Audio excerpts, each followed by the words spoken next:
Hello everyone, and welcome back to True Haunting Log.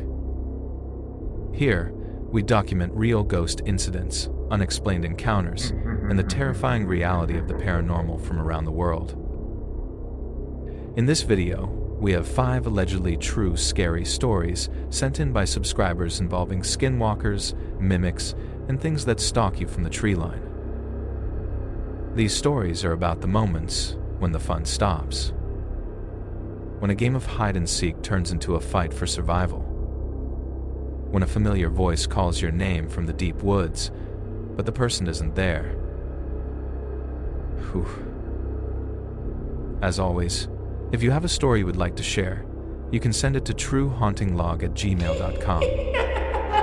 Now, get comfortable, and let's get into the stories. Story 1. Visitation from GG. I'm half Native American on my mom's side, specifically Navajo. My dad is white and grew up near the reservation my mom grew up in. At the age of 13, we took a trip in the fall to the reservation. I'd begun getting along with my cousin Rowan during our stays at the reservation. Rowan was my mother's sister's kid, and though he was a bigger kid than other kids our age, he was very fearful and reserved. He also had this thing where he hated being outside after dark. Well, that fall, while staying the night in his room, we stayed up talking. Eventually, I asked him why he was so afraid of things. "I don't know," he replied. "The woods are just creepy out here. The kids at school keep telling me stories of old Navajo legends. They say they're real. Kind of legends."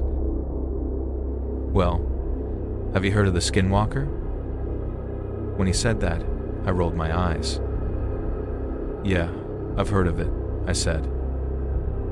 "Well, what's so scary about it? Do you really believe there are people out there that can wear the skin of animals and turn into them?" Yeah, and a lot of other kids do too, as well as some of the adults." "Which adults believe in skinwalkers, Rowan?" "I don't know. If I had to guess, I'd say all of them."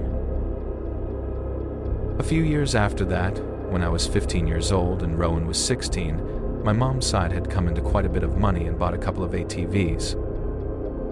My grandpa would allow me and Rowan to go driving out on the trails with them so long as we were careful. This event happened one evening when Rowan and I were riding ATVs on the forest trails. At the time, Rowan had slowly outgrown his fear of the dark and of the woods. Eventually the sun set on us, but we kept racing with the headlights on. There was a certain clearing in the woods that the trails led to. Rowan and I loved racing down the trail, turning around, and gaining as much speed as possible to go up the ramp. At one point it was Rowan's turn to drive down the trail, then turn around to pick up speed and do the big ramp before taking off. He said he was going to go back even further than usual for even more speed. Through the trees, I watched him take off, going fast down the trail. Eventually, his headlights in the distance grew faint until they were completely gone. I was expecting to see his headlights coming back this way at any moment, but after a couple of minutes, I realized something was wrong. I kicked my four-wheeler into gear, and I began to drive down the trail. Suddenly, something large and dark ran right across the trail ahead of me. It was so sudden and quick that all I saw was just that dark blur. Instantly, I slammed on the brakes. When I came to a stop, I rotated my head to the left, looking for this thing that ran in front of me, but whatever it was, I couldn't find it. Confused and a little freaked out, I began to drive, this time more slowly, down the trail. As the engine picked back up, I swear I heard a new sound along with it. Footsteps. Rapid ones. Something or someone on all fours. Scuffing sounds. When I heard it, I stopped again and listened. I began to look around once more, but just as before, I didn't find anything out of the ordinary. I gulped and began to drive forward again, And like last time, the moment the engine picked up, something began to walk rapidly. It was like it was trying to hide its footsteps behind the engine noise, but they were too loud still. I could hear them. I slammed on the brakes again. "Rowan, dude, this isn't funny. Where are you at?" I called out to my cousin, but there was no reply. I kept the ATV on, but put it back in park. I stood up on the ATV trying to get a better look around. Then I turned completely around in the seat and looked in the distance, back in the trail. Nothing. I was about to turn around again and continue driving, determined this time to ignore any weird noises or sights until I found Rowan, but then I stopped. I was pointed in the direction of the back of the ATV, where the metal rack was. It was there, through the metal bars of that rack, that I saw something. Something that shouldn't have been there. Hair attached to something. Something that was crouching below the ATV on the trail just behind me. I couldn't believe what I was seeing. I was so intensely terrified in that moment that I couldn't bring myself to peer over the back of the ATV. Instead of calmly and horrified on the inside, I turned back around, sat down, and clicked the four-wheeler back into gear. Just as I swallowed and began to press on the accelerator, I felt the rear of the ATV shift with new weight. The small vehicle rocked back and forth for a moment, then stood still again. I realized then that I couldn't breathe. I was too scared to breathe, too scared to move an inch. Then the worst part happened. I felt cold, rigid hands on my ribs like the hands of a passenger holding on. But these hands kept coming forward up over the front of my rib cage until cold and pointed nails began to tap on my collarbone. "Gavin," came a whisper in my ear, one that I swear made my heart turn to ice. What happened next was completely automatic and instinctual. I took a big deep breath, preparing the loudest scream I could muster. But before I could belt it out, whatever was behind me grabbed me by my hair and yanked me off the ATV. I hit the ground hard, landing on my back, knocking the air out of me so I couldn't scream even if I wanted to. Oh. For the next few moments, I swear to God, this person or thing dragged me over the ground at a runner's pace. Finally, I saw headlights. Other headlights. There was Rowan racing up the trail. The pain in my scalp was released. Whatever it was, it let me go, and the moment I did, I turned over onto my stomach and looked in the direction it was running off to. There was just enough light from both pairs of headlights to see it, to know that I wasn't crazy. What I saw looked like a man hunched down. There was one too many bends in his arms, as well as his legs, and his legs were covered in fur. His back was covered in fur too, but the way it looked loose on him, it appeared more like that fur was something he was wearing. In a matter of seconds, I watched this hunched-over racing form suddenly shift into something on all fours. Something that more resembled a coyote, but was a bit larger in size. "Gavin!" Rowan called out to me from his ATV. I threw myself back up on 2 feet and ran at full speed back to the ATV. "Go, go, go," I told Rowan. The two of us went dangerously fast out of those trails, and we didn't stop until we made it back to my grandparents' house. We ran inside and tried to collect ourselves in the spare room. "Where did you go? Where did you go?" I asked Rowan over and over. Rowan explained. As I went down the path, I swear I saw something behind me, something that was faster than the ATV. It was chasing me. I had no idea what it was, but I didn't stop until I couldn't see it anymore. Then I realized that maybe it turned back and it was coming for you. I demanded to know what it was then.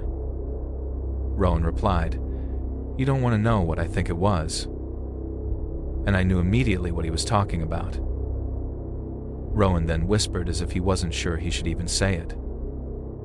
"Skinwalker." I didn't argue with him. I had just witnessed something that defied any explanation I could come up with. Something shaped like a man doesn't just change into something shaped like a coyote. Unless they're a skinwalker. Story 2. Outside the tent from S. Mantis. My friend Jacqueline and I are co-workers at a call center. We managed to keep ourselves going by hanging out on the weekends. On this particular weekend, we went camping. We'd gone camping a few times before. We weren't strangers to it. The idea was to just stay overnight eating junk food and probably watching a scary movie in the tent before bed. Just one night, that's all it was supposed to be. And yet I feel as if the two of us won the lottery of nightmares. We made it to the campground. It was 2 p.m. when we arrived. Once we arrived, there was literally no one there. A slow weekend, I assumed. By nightfall, Jackie had started a campfire in the little fire pit. Eventually, we headed into the tent, turned on a movie on my laptop, and fell asleep in the middle of the movie. I woke up alone in the tent, groggy, yawning, breath. I looked around to see where Jacqueline had gone. The flap to the tent was open, so I figured she went to pee. I heard Jackie call for me outside. She sounded pretty far. What the heck was she doing out there? I wondered. It was well after midnight. What? I called back, getting comfy in my sleeping bag. Abby, you've got to see this, she called again. I sighed, unzipping my sleeping bag. I started to climb out of the tent when I saw someone by the fire, but it looked like Jackie. She was looking right at me, eyes wide, with a finger over her lips. Her hand was shaking. Abby, come on, check this out. The voice came again. It was distinctively Jackie's voice coming from the woods away from the campsite, about 50 or 60 yards out at least. What the? I muttered. My eyes went wide, matching Jackie. The Jackie by the fire shushed me slowly. She approached the tent and crawled back in next to me. I watched her zip up the flap as slowly as possible. She seemed desperate not to make any noise with the zipper. What in the world is going on? I whispered. I went to use the bathroom at the treeline. I started to hear something moving around out there. When I came back to the campsite, I heard it too. I just sat there wondering how in the heck it was possible to hear my own voice in the middle of the woods. Suddenly, noises erupted from the same direction that the voice had been coming from. The sounds of stomping footsteps slowly approached. Whoever it was, they were not trying to hide their presence. Within about 40 seconds, those steps closed the distance and breached the trees, entering the campsite. Jackie, where are you? I gasped. That was my voice coming from outside the tent near the campfire. Those heavy, slow steps then turned into rapid skittering. Sounds like someone who was quite flexible and gifted at crawling on all fours had begun to circle us. Jacqueline, why did you leave me out here? Let's go for a walk. My voice tempted my friend to come outside. However, she stayed put right next to me, the real me. It got closer suddenly, passing between the remnants of the fire and the tent, casting a faint, bizarre shadow over the wall. I saw hair covering the thing and what appeared to be short, pointed horns. I hoped this was a nightmare because none of it made sense. Then we heard it from behind us. I know you're in there. I couldn't hold it back anymore. My fear took control of me. Without another thought, I burst through the front of the tent, ripping the zipper right off. Just before I ran into the tree line, I called out Jackie's name. I heard her reply, Abby, behind me. She had begun running too. Together we sprinted through the woods with no destination in mind, a third pair of footsteps chasing after us. I ran for what felt like forever, but then I ran into the neighbor on a paved road. I turned around, facing the forest I just escaped from. Jacqueline wasn't there. I'd heard her footsteps, I'd heard her voice, and I thought I knew it was her. Abby. The sound of Jacqueline's voice calling my name came again. It sounded exactly the same as before. This time it came from across the road, from the part of the woods that Jackie and I hadn't been in. Then I heard something else from the exact same direction, a hideous laugh. I'd been completely tricked. It scared me out of the tent and made me think my friend had followed me, but all I had done was abandon her, and now I'd found myself outside in the dark alone with that thing. A pickup truck emerged from around the bend. I hopped out and ran over to the tent. Jacqueline was inside, staring straight ahead even as I peered my head in. She didn't look at me. Her whole body was shaking. I practically had to drag her out of there. When we made it back in my car, Jackie's expression of trauma turned into one of sheer anger. She didn't talk to me all the way home. And I know the exact reason I lost my best friend. When you're facing terror alongside someone else that you trusted and they run off abandoning you, that's something that you don't forget. Something that you're likely not to forgive. Story 3. Not Alone in the Woods from Wyatt. In 2002, my mom and dad moved us to a small town called Gleason. We lived about 6 miles away from the actual town, in the middle of nowhere. Our house was surrounded by nothing but forest. When I say house, I mean house, barn, and shed. So my 3 brothers and I were pretty happy to be in a new place. The first thing we did was explore the new house and land. Everything seemed great for the first 2 months.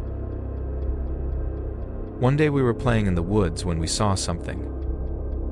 It looked like a bear, so we ran inside and stayed inside the rest of the night.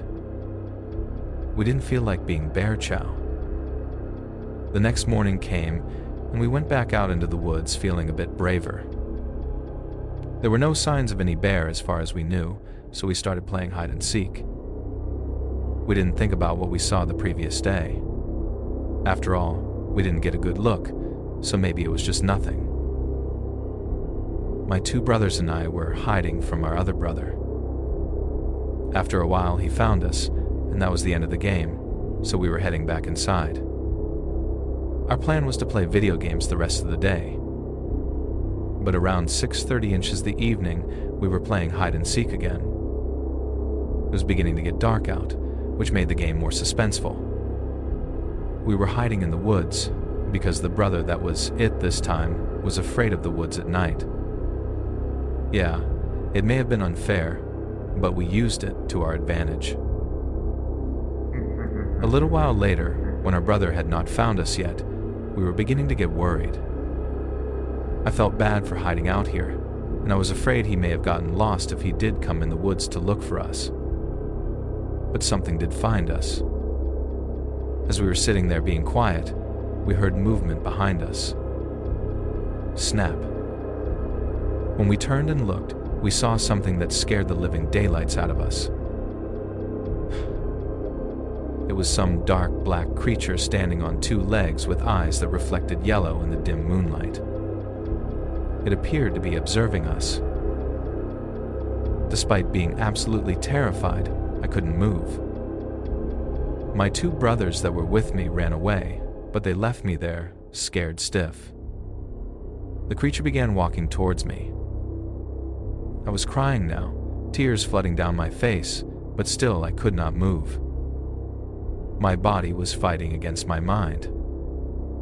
Luckily for me, one of my brothers went to get my dad, who came back out with a rifle.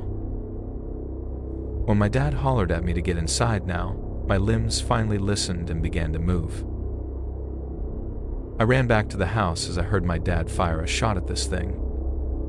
Boom. I'll never forget what I heard after that. A bone-chilling, gnarly scream. scream sound. My dad then ran inside, making sure all the kids were inside before he went in. He had us quickly lock all the doors with him as well as the windows. He even armed us with the extra rifles, and we all slept in the same room together after watching through the windows for a while. The following day, my brothers, my dad, and I go back outside, rifle at the ready. We don't find the creature, but what we do find is one of the larger trees in our yard knocked down. It wasn't like that the night before, and I think we all were thinking the same thing. That creature had done this. We lived in that house for 5 years, and then we moved a few miles away from the house. It wasn't far, but apparently it was far enough to not have to see that thing or anything like it again.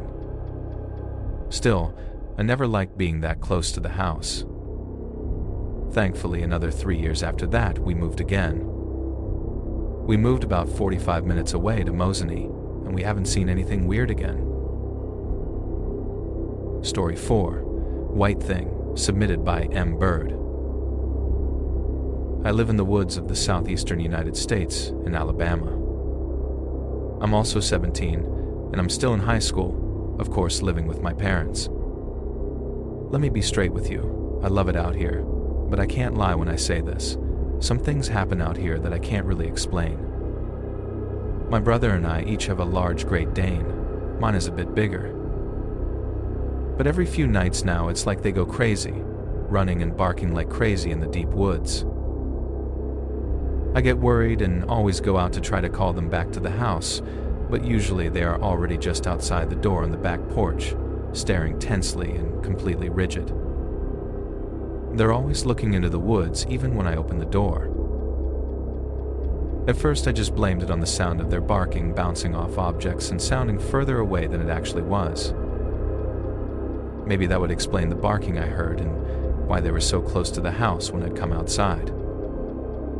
That's what I thought until the hunting incident. Now I'm not so sure anymore. It was the single most intense moment I've ever experienced on the property. It happened a few months ago during the whitetail deer season. I'm an avid hunter, but I hadn't been yet that season due to my concentrating on wrestling season, which goes on around the same time. However, one day my dad called me and said my little cousin wanted to go hunting. He proceeded to ask me if I could take him, and I immediately agreed. I love that little dude, and he's obsessed with hunting. An hour later, we're walking down the trail, and I can't stop smiling because my cousin looks so happy in his little camo outfit. We walk down a very large hill, cross a creek, and walk up another hill. Then we arrive at the small house that we hunt out of. It overlooks a large green field that we started planting 2 years back. Off to the right of me, there is a small creek that leads into the creek we had crossed earlier, as well as a bunch of underbrush. To the left and in front of us, there is green grass that goes out for hundreds of yards. Unfortunately, we didn't get a deer that day, but I did see something strange. A white flashed through the brush behind the back of the field. It was small, probably 4 feet off the ground, so I assumed it was the tail of a white-tailed deer, as they tend to run with their tails straight up. But even if it was just a deer, what the heck was it running from? We had taken down all the coyotes the year before because they had been stealing chickens, and it was too far away to have noticed my little cousin and me anyway. That didn't really affect me much during the hunt because I had no reason to believe that there was something weird happening in those woods. I was just frustrated at the lost opportunity at the deer. Soon after that, though, we began hearing walking through the woods to my right on the other side of the small creek and brush. I shushed my cousin, and I told him that I think something is walking towards the field. He got a little excited because he thought it would be a deer that we could aim at. But I had said walking. I knew it wasn't a deer. When you spend as much time in the woods as I have, you can identify a lot of animals by the sounds they make. When walking through the woods, a deer, for instance, will often take about 3 steps, then pause and look around for danger before continuing on. This unknown creature I was hearing had a similar walking pattern to a squirrel. It would walk kind of fast and then crash like it was coming to a stop quickly, but it wasn't a squirrel. Squirrels aren't heavy enough to break twigs and branches alike, but this entity moved around outside of my sight for nearly 45 minutes before suddenly stopping completely. I was unsettled but still operating like nothing was wrong at that point. Another hour passed, and it got dark, so my slightly disappointed cousin and I walked back to the house without any issues. We got to the house, and my cousin suddenly chirped, "Oh man, I left my camo bag." After the disappointing hunt, I couldn't let him go home without his favorite bag, so I offered to go down and get it for him even though it was a dark, moonless night. And that was the choice that led me to the single most terrifying moment of my entire life.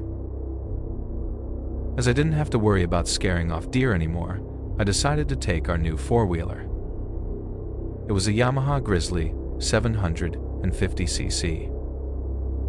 Any four-wheeler enthusiast would agree that it is a monster in and of itself. I quickly made it back to the hunting house and grabbed the bag and a toboggan that my cousin had also left. As I remounted the four-wheeler, a small white figure unexpectedly emerged from the corner of the headlight beam at an unfathomable speed. The memory of those footsteps in the brush came rushing back, and I decided I'm about to use 750cc's to get back to the house. I whipped around at a speed that wouldn't be approved of by many sane people, and I headed down into the creek. Then suddenly, I heard footsteps splashing through the water behind me at what sounded like Mach 7. I could hear these footsteps over the roar of my massive ATV engine, which shouldn't have been possible.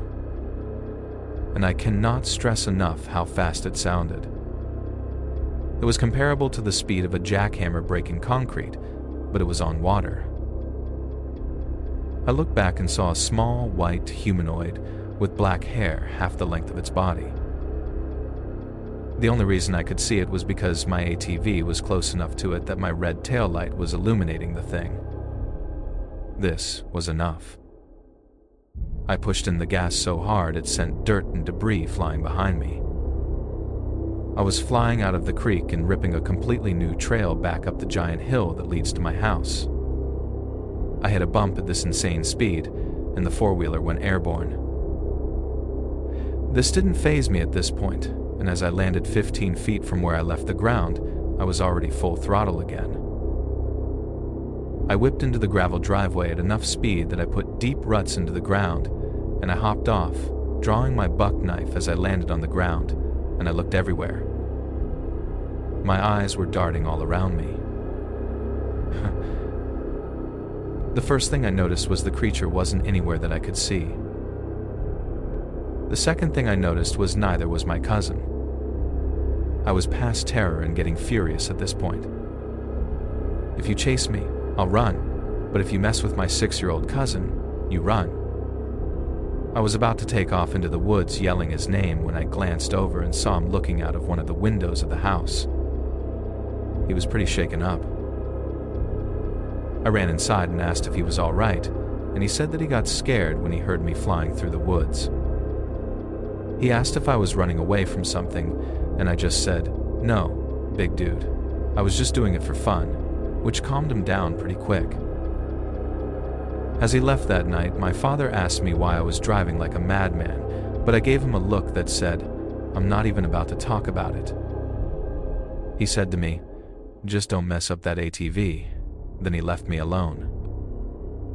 Since then, nothing much has happened. I still hear my dogs barking out in the woods when I know they're on the porch. Other than that, the creature hasn't made another in-person appearance. Story 5, Creepy Blackwoods Experience, submitted by Carter Q. I'm a freshman in high school, and I live in a house that has a huge expanse of forest behind it. I explore these woods behind my house quite often, and I used to make trips through them to get to my ex-girlfriend's house with ease since I don't have a car. At the time of the story, I was still dating her. Unfortunately, I had an experience that guaranteed that neither I nor my ex will ever set foot in those woods ever again.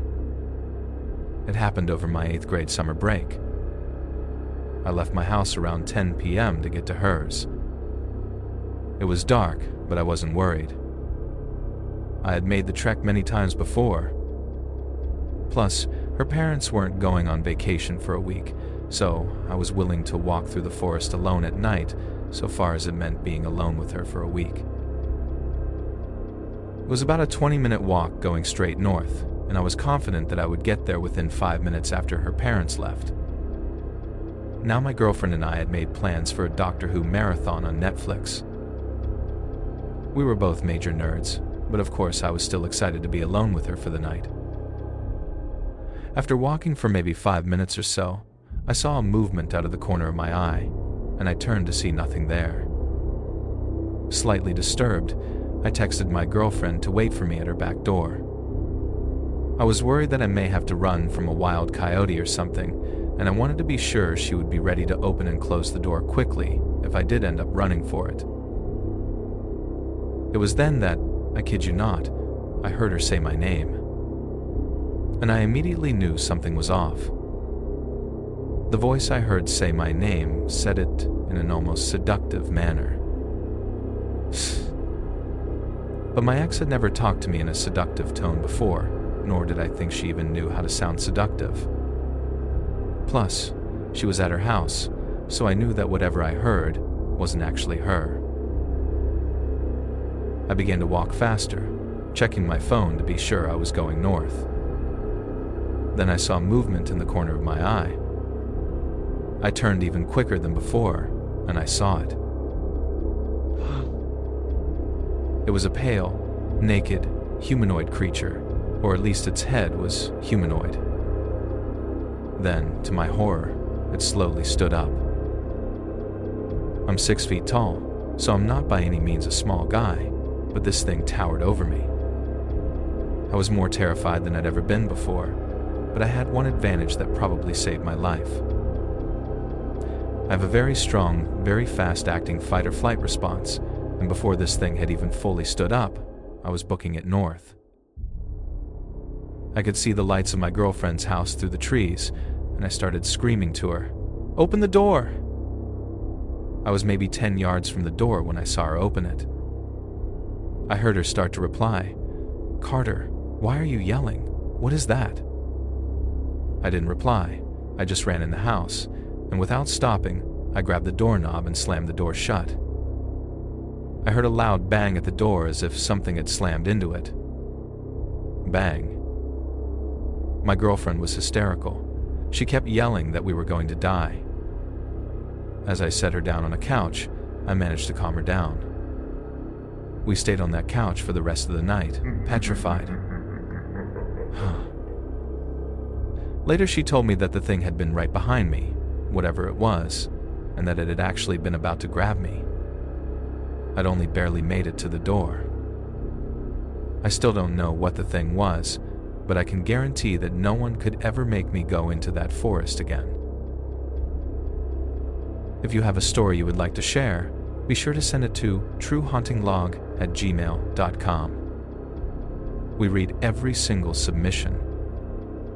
If you enjoyed these stories, please leave a like and a comment down below. It really helps the channel grow. Don't forget to share this video with a friend and subscribe for more true horror. Thank you for listening, and have a good night.